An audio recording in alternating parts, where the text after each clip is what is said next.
করে বসো সবাই, বলবো তারই খবর।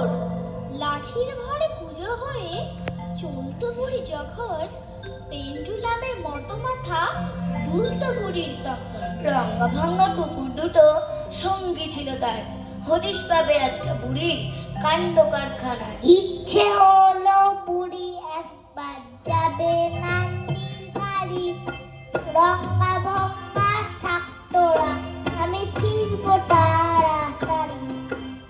বুড়ি চললো নাতনি বাড়ি, হাওয়ায় মাথা নড়ে, একটা শেয়াল কপাল করে বুড়ি তাকে ধরে।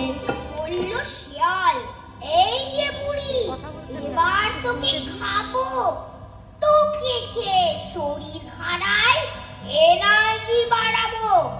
রসে রসে শিয়াল ভাইয়া, কেন করছো তাড়াতাড়ি?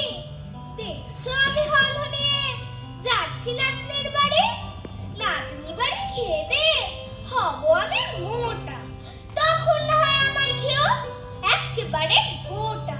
শিয়াল বলে, ভালোই হবে, ঘুরেই এসো তবে, পাতলা বুড়ি না খেয়ে মোটাকেই খেতে হবে।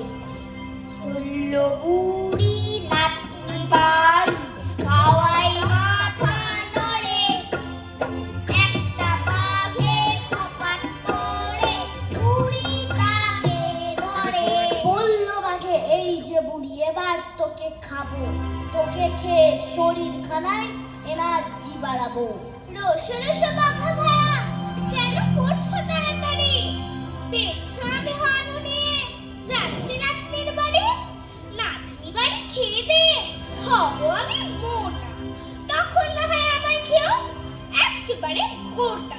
বাঘা বলে, ভালোই হবে, ঘুরেই এসো তবে, পাতলা বুড়ি না খেয়ে মোটাকেই খেতে হবে।